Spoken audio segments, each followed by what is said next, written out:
The last of the great dictators, lines of young pioneers on parade, a distant glimpse of a remote Politburo and goose-stepping soldiers. North Korea is so 20th century, and yet with nuclear weapons and at war with the South, a very real threat to the 21st. It was a rare opportunity to visit the most secretive country on earth. But with everything either stage managed or prohibited. You don't like his bicycle? What's wrong with his bicycle? Would it be possible to find out what is really going on inside the Democratic People's Republic of Korea? We were invited for the celebrations of the great leader's birthday, the founder of the country, Kim Il-sung. Although he died in 1994, his birthday is the most revered day in the calendar. Only those with impeccable politically correct backgrounds are allowed to live here in the capital, Pyongyang. And, not surprisingly, they all march to the same tune. Not only did our great leader liberate our country, build it up and make us the happiest people on earth, but he's the most respected among world leaders.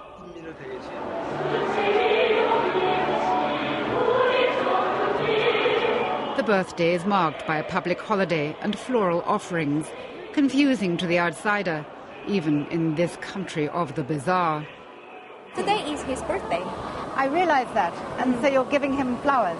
Yeah, it's the whole heart of people. But I believe he's dead. Yes, he had passed away in 1994. 16 years have passed since then. And the fact that you give him flowers today, does this mean that you think he is a god, that he is immortal? Yes, he is the immortal person, eternal father of our Korean people. We don't think that he passed away.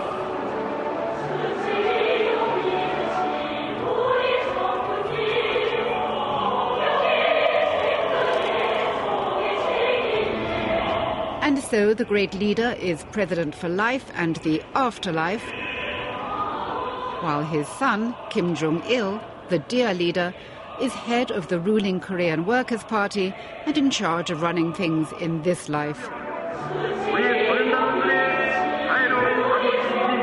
He recently announced that he has a son in waiting and that the hereditary communist dictatorship is set to continue.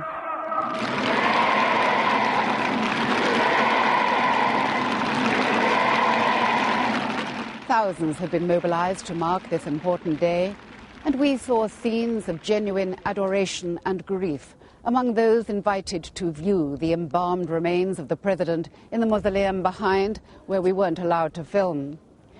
But what is the rest of the country thinking, and how are they living outside this city of the elite? The great leader ruled that the army should always come first, and it was fitting that we drove first to the most fortified border in the world, with our minders forever at our sides, down an empty 6-lane motorway. One thing we might all envy here, the lack of private cars means no traffic jams. No peace treaty was ever agreed at the end of the Civil War in 1953, and North and South Korea are still technically at war, with 1 million troops from either side based along the demilitarized zone, with 30,000 Americans in between. I was warned by the North Korean officer in charge that if I put my foot over the white line, I'd be tackled by his men, and if I made it to the next line, I'd be shot by the Americans. I expected to find more tension here after the North was accused recently of sinking a South Korean naval ship, but it all looked very quiet. It's Sunday, and we all take a rest on Sunday. A good day to invade. When the Americans started the war, when they invaded us in 1950, it was also a Sunday. They thought they'd sweep through the country in one day. But during the 3-year war, they got a good beating. And if they try and invade again, we'll give them an even greater beating than they got in the 1950s.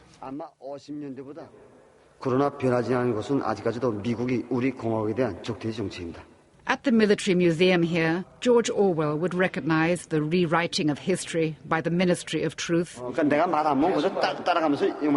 In fact, it was North Korean troops who crossed the line in 1950 and thereby triggered a bloody war. But then Orwell also understood the need for a government to keep a people in constant fear of an enemy, to better endure hardship at home. With a population of 23 million, North Korea has a standing army of more than 1 million. 1 in 20 are in uniform. In a country desperately short of food, the army gets priority. 1/3 of people here suffer from stunted growth. After the famine of the 1990s, they had to abandon the 5 foot 3 inches minimum height required for a soldier. I asked to visit a farm to look at how the country feeds itself. And at breakneck speed, we drove past towns and villages in various stages of dilapidation. I didn't see a single tractor in the hour it took to get here to the cooperative farm, which our minders had chosen. On the way here, we saw a lot of other villages which didn't look quite so tidy and neat and orderly and indeed wealthy. Can we visit them?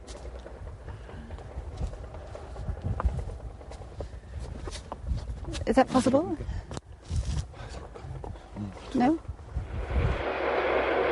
No, this was a regular village, I was told, and to prove it, we'd visit a regular home. Wonderful. And the gentleman's medals? You wear them every day? It was explained that the medals and the feast were because the head of the household was 60 today and retiring. Clearly some confusion here. I am 59, I still work on the farm, and I normally eat noodles for lunch, he announced, before returning to the script. Thanks to the kindness of the great leader, he built civilized housing for all of us and then made this a mechanized model farm, and we are proud of all these things.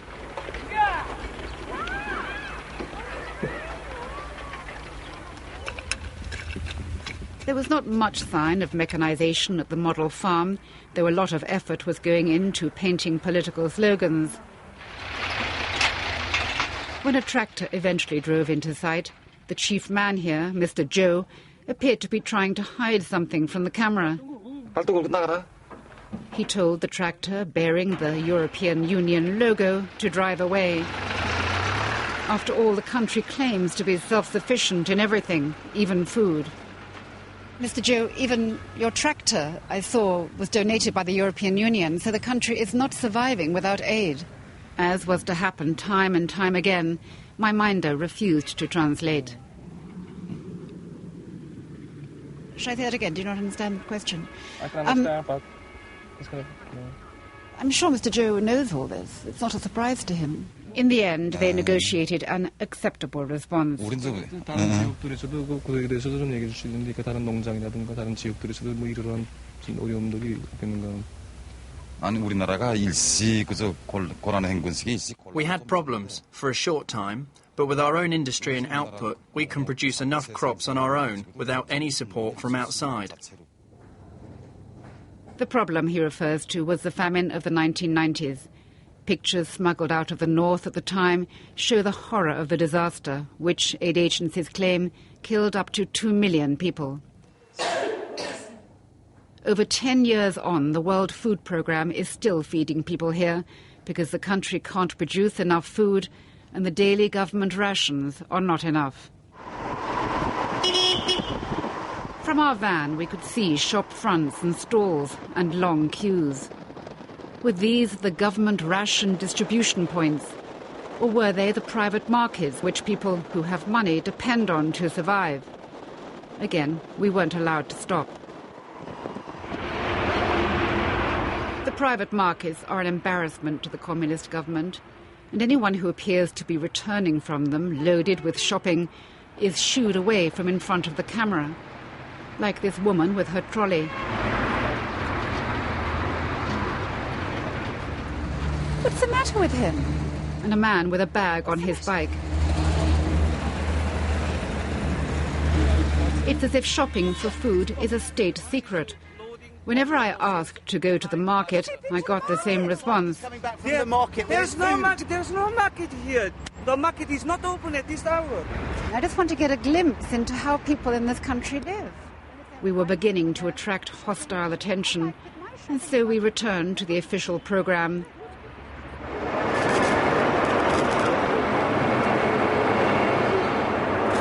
Days spent visiting factories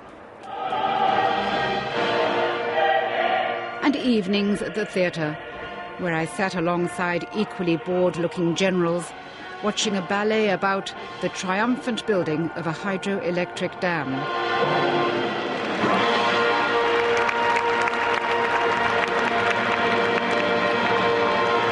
I was getting desperate. Mr. John, we've only got one day left here. Please, can we go to the market? Yes, but you can have a look around, but you can't make any films. I could go to the market, but not with a camera.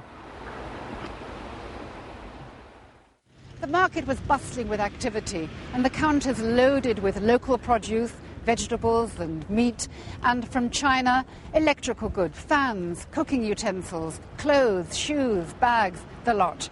But it's private enterprise, and the government doesn't like it. 앞으로 사회주의가 완전히 승리하게 되면은 in the future, when socialism is completely victorious, these markets will disappear. For now, we will make no effort to encourage them or increase their number, and ultimately they must disappear. We were plunged into another of the country's many power cuts, while Mr. Rhee explained how the planned economy could meet all the people's needs. Just as he completed his speech, the power came on again. But it clearly isn't working. But you have power shortages. The United Nations agencies say a third of your people are not receiving a proper diet. 나라의 경제력은 Even though the economic strength of our country might be judged by the availability of food and other commodities, you should look at the foundations. Our economic power has reached a new high level in terms of advanced technology, including information technology. 현대화되는 새로운 높은 단계에 들어갔습니다.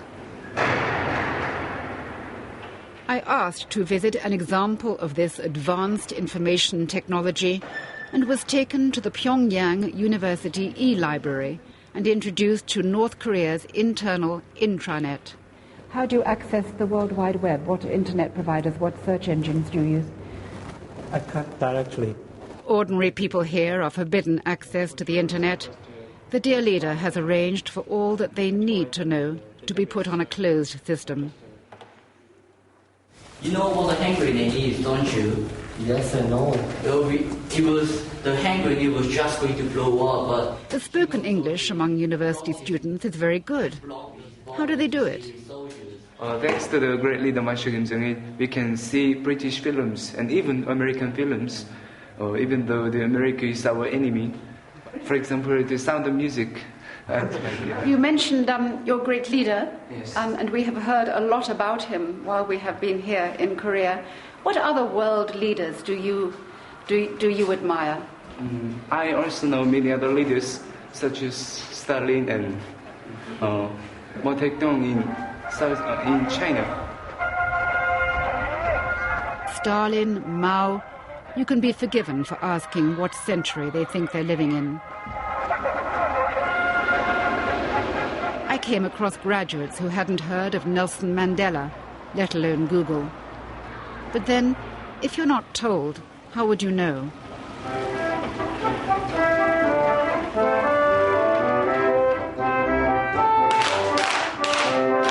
At school, children are taught to sing a song that tells them that they have nothing to envy in the outside world and that they are the happiest people on earth. A kindergarten with its own indoor fairground. For more than a week in North Korea, they invited us to indulge in the fantasy.